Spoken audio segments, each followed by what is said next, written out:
And today, as you can see, I'm reporting to you from some of the most idyllic scenery that you can possibly find. You can see the rolling hills of Northumberland behind me, the sun is just going down, and here we have my little studio for the week, where I've set up myself and I've been working with relative ease with my laptop set up and everything inside. And I'm actually on location here working on a project, a monastery project that I've been working on for a few years now. And it's a Thai group of Buddhist monastics living to a 2,500-year-old Indian Buddhist philosophy in some 18th century old farmhouses. And it's got me thinking, this kind of lifestyle of me being able to, bring my laptop and set up and work and run my business with relative ease and success from this small cabin, and I've got all the kind of telecommunications that I need in the ether. It reminds me of the monastic lifestyle, and there's an element when the Buddha set up his monasteries and set up the monastic order. A lot of the monks became, renunciates. They gave up everything. They gave up all their possessions, all their homes, to commit themselves to the spiritual life. And they would wander from village to village in search of, either wanting to listen to the Buddha speak themselves or giving teachings. And they would live this life of being a wandering ascetic.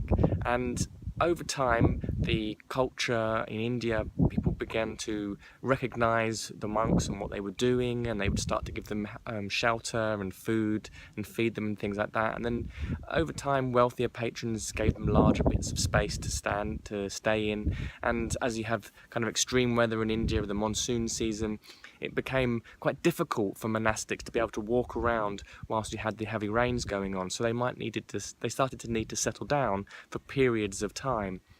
And this gave about the rise of monasteries and the kind of monastic order as we kind of see it today. And this tradition of monasticism, of wandering, the wandering ascetic, they still keep it alive today. It's called Tudong, and you have the monks wandering from place to place. They will find somewhere to camp down for the evening, or they'll find someone to take them in for the night.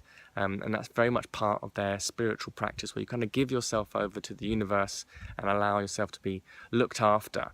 And the monasteries became environments for a kind of transient occupation, where we had these wandering ascetics wandering up and down the length of India, and they would settle down in these communities for short periods of time before moving on to the next monastery. Now, what can we learn from this culture of monasticism today? Because I think it's very interesting to see that we have a new culture of digital nomads emerging, young entrepreneurs who have designed their lifestyle in such a way where they have very few possessions, they don't have a fixed place of abode, but are able to run a business entirely online and travel from place to place, being fairly free. And with the younger generation, this is becoming more of an aspirational ideal. Now, for me as an architect, it gets me thinking about what the future of our cities is and how we're going to accommodate and adapt to this. What's the future of our homes?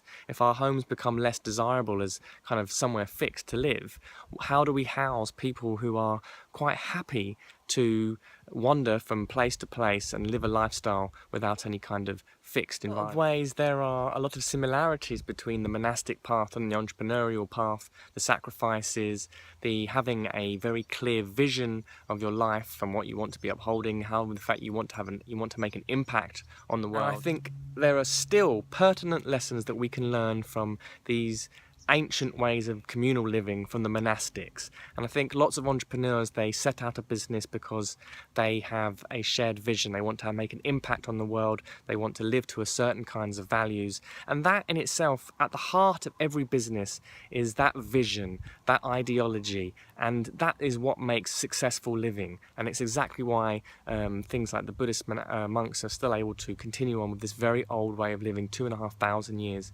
later. And I find it interesting to speculate about, we see things like Airbnb and these kinds of digital platforms that are kind of changing the way that we interact with our physical space. How are we going to take that forward? How are we going to be accommodating for this digital nomads? And I think for any kind of successful architecture, we need to be able to put those values first, those kind of human values first that we're aspiring to, the vision that we have for our lives and for our companies.